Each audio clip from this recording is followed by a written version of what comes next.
Hey, good morning everyone. I'm sitting on my stairs because why not? This is the best place where I have the best light, where I can do my makeup. So let's get ready together. I don't see what you are seeing at this moment, so I'm just freewheeling it. I've got my mirror in front of me. I've got my makeup here. Let's get ready. I already showered, got dressed. I even already did my hair. So we're doing great. I got out of bed early this morning because I need to prove something to myself.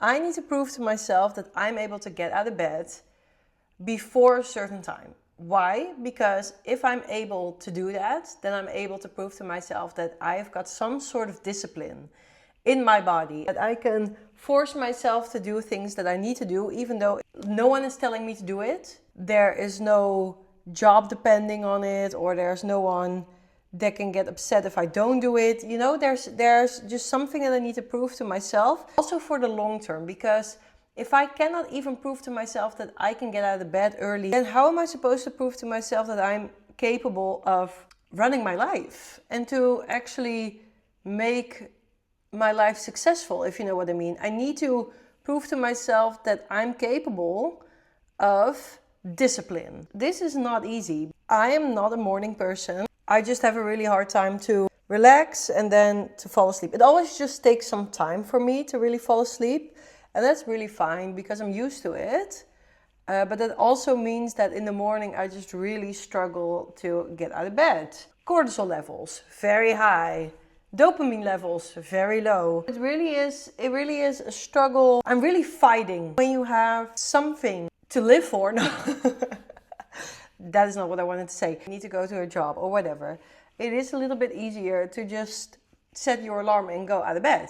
But if the only person you're doing it for is yourself, that should be enough. But a lot of the time it isn't. I'm always getting into this conflict in my head between the tired me that really wants to stay in bed because I feel like, oh no, but just one more sleep, that will really solve everything. Just one more nap, just stay in bed a little longer because that will solve everything. It never solves anything. Even if I sleep 1 hour longer, 2 hours longer, it doesn't matter because I will feel just as tired. It doesn't matter how late it is that I wake up, I will always struggle to get out of bed. Then it gets to that point that it then becomes so late that if I don't get out of bed, then I'm just really wasting my day. So then I just feel like, no, I need to do it right now because now it's getting embarrassing. Yesterday this happened, right?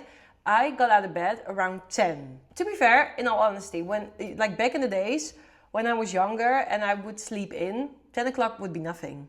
10 o'clock would be nothing. 10 o'clock would still be, oh, I still have a couple of hours that I can sleep in this morning. Since I live with my boyfriend, and he really is a morning person, he always gets out of bed between like 6 and 8, even in the weekends. He's just awake and then he gets out of bed.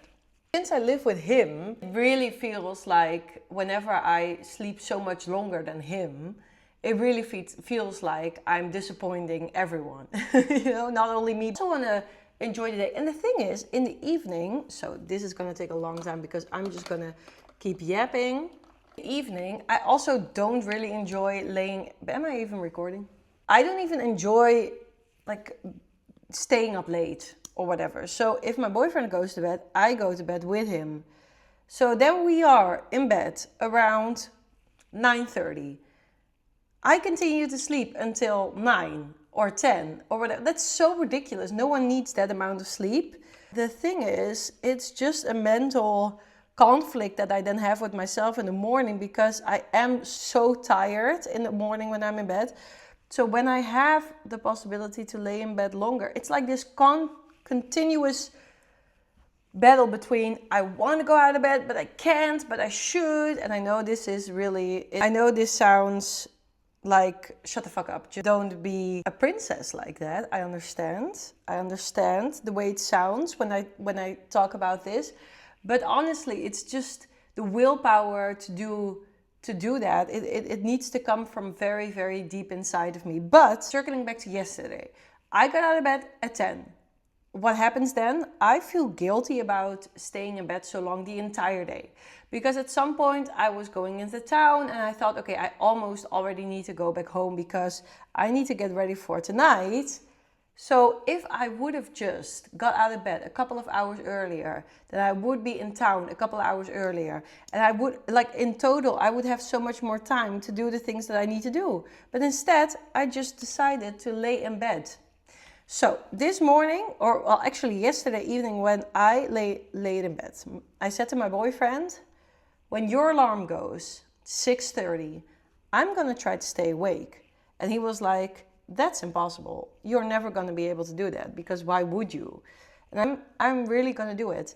So his alarm went at 6:30. I was awake. I was wide awake. I was like, whoa, okay, I need to seize this moment. I was wide awake. And the battle started again in my head. Oh, but you're so comfortable. Oh, you have all the time in the world. Maybe you can sleep for 1 more hour. After some battling inside of my head, I said, no, not today. I turned on my lamp on my nightstand, grabbed my book that I got at the library yesterday. Check out that vlog if you're interested. I just started reading. That just woke me up to some extent that I was able to then very slowly get out of bed. And when I'm out of bed, then the rest just goes. Did I just put on too much blush? This is what happens when you do 2 things at the same time. I feel like one side of my face is more red than the other. Well, okay, who cares? Once I'm out of bed, it's fine. But I just also want the opportunity to take some time for myself in the morning to just have a coffee, to have my breakfast, to maybe drink a little bit of water with vitamin C. You know, to enjoy something on the television before the day really starts, because that just reminds me of when I was in high school. My high school morning routine was always, I got out of bed, my mom used to wake me or my alarm went off, I got out of bed, and then I would have 1 full hour for high school. Can you imagine? So I went downstairs. The first thing that I would do is get my breakfast, lay in the couch with a blanket and watch some television or watch some YouTube videos with my breakfast and my cup of tea. And then after that, I would get ready. I would make sure that I got ready for the day. And then afterwards, I needed to cycle 1 hour to get to school.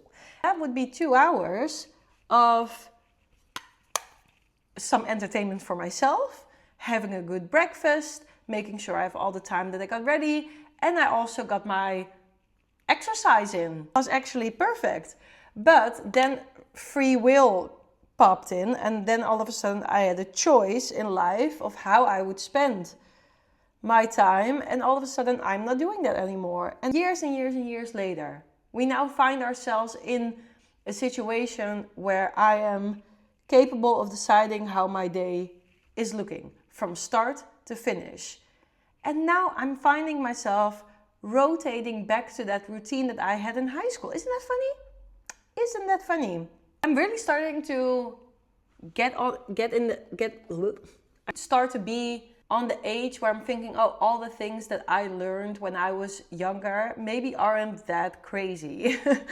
Maybe there was something there. Maybe my parents and the teachers and everyone who wanted to teach me anything about routine or whatever, maybe they were onto something. But the thing is, you just really need to feel it for yourself. You need to experience the benefits for yourself in order for you to actually want to do it.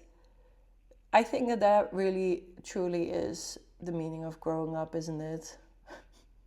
What a ramble. What a ramble, just to tell you that I had issues with waking up, but I got out of bed. I woke up at 6:30 this morning and I got out of bed, I think around 7:15, something like that. I really took my time to read my book in the morning. Oh my God, the book that I got at the library yesterday, I think I'm already over half of it. I was reading Jeanette McCurdy's newest book. I'm not gonna lie, it's quite spicy. But I think it's less spicy. But I don't know how it ends or how it continues. But there are just some moments in there that are spicy. It's not like the full book completely spiced, if that makes sense. It's just about a girl that grows up on a trailer park with her mom. And she has quite some struggles in her life. She's 17 years old and she's in high school, and there's some boys that she shared the bed with, but it's all negative, and it's all passionless and no connection and blah blah blah. She's this girl, she's like bright and she's smart, but she has her mom's daddy issues, or like the issues that her mom also has with guys. She also kind of has that, like trying to find recognition and approval and love in these places where maybe it isn't the healthiest or the best to find love. It's mostly about that, but then yeah, she meets this teacher and she falls in love with him. It's a bit controversial because he is twice her age. I think that's the title of the book. So yeah, it's interesting. It's interesting. I remember when I was in high school, there were definitely some rumors about also girls dating with certain teachers, or I remember that there was one girl that actually had a relationship with one of the teachers. I really wonder how they are doing, because it was in the last year, I think. So when it came out, I think she was already 18, or she almost turned 18. You know, you never know how long it was already going on. I mean, it's questionable all the way. You know what really opened my eyes in this sense, or about this topic, is that, so I always watch Trisha Paytas podcast, and she also shares in her podcast that she like shares bits and pieces of it, but I'm sure she explains a bit more about this in her book. But she also explains that when she was younger, there were teachers or like older men that would take advantage of her, or that would have a relationship with her. I don't know if it was like officially a relationship or whatever. But at the time, she also said like it was also what she wanted, or that she thought it was interesting, or that she thought was right. Because when you're younger, you always feel like you are so much more mature than you actually are, right? She explains that now she is older and she has 3 kids of her own, and she is in a healthy relationship. She disapproves of every relationship with a younger and an older person, because she also explains like back in the day when you're younger, you think that you know what is going on, and you think that you're mature enough to understand a relationship with a grown guy. But looking back at it, she also said like, I can't even imagine being my age now and falling in love or wanting to have any like sexual relationships with a younger person, because it's just so wrong. Even though someone can seem mature or have a mature body, it's still, you still aren't really realizing what is going on, I think. And that's why I think it's so interesting to have, because I think it's so interesting for her to talk about that now, all these years, looking back at it and actually being like, though, I highly disapprove of any type of relationship where there's like a 20-year age difference, or even when someone is 18 and the other person is 30, for example. That's already like such a time in which you develop so much mentally between the years 18 and 30. Like, I really don't think, like, I can't even imagine now being my age. So I'm 28, right? So I can't even imagine needing to be on the same page with someone who is 18 or 20 or whatever. Like, I already feel like that's so far apart. Even 22 or 23, like, I can't even imagine having to share a life with someone who is in that phase of life whilst I am in this phase of life. And obviously there will always be some sort of overlap in things that you like or interests that you have, but there will also be such big differences between what you want and where you at in life. Obviously, a lot of the time you see it's different with men that are older, that they level better with women who are younger, and the other way around. But still, I can't imagine that you get anything out of it except for that someone is hot and young and interesting, but not that you have, like, I can't imagine that you really truly have that mental experience together. But maybe, you know, there are always exceptions on the rules, of course, but for myself, I can't imagine that. What else should we do with our face? I don't want to do too much because maybe a little bit of bronzer. Shall we do that? Let's try. So my boyfriend and I are the same age, or he is half a year older than I am. The same age. I truly enjoy that so much because I feel like some of the struggles that we experience are the same.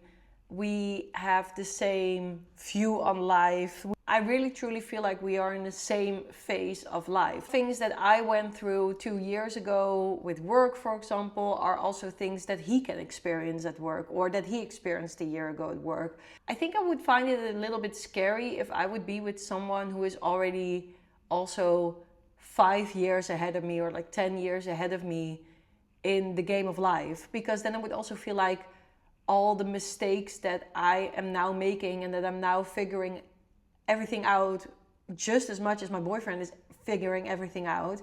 I feel like then there wouldn't be so much room for that, if that makes sense. I think in a way it can also provide some sort of stability if someone already went through all of that, but I think it's really fun to be with someone of the same age and go through that together. Yeah, rambling a lot. I never really know what to do with my bronzer, as you might see. I think we're gonna call it a day. Okay, let me free you from this tripod. Ooh.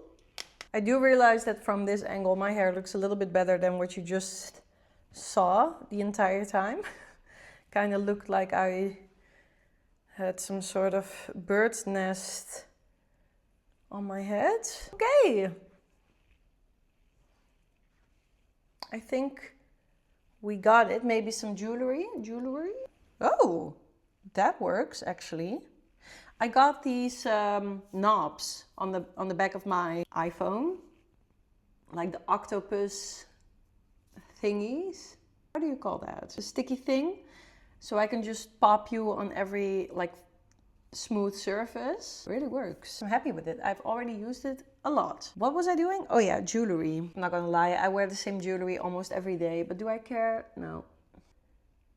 I'm still a bit sick, or not like really sick. I think sick always sounds a bit heavy, but I'm still a bit,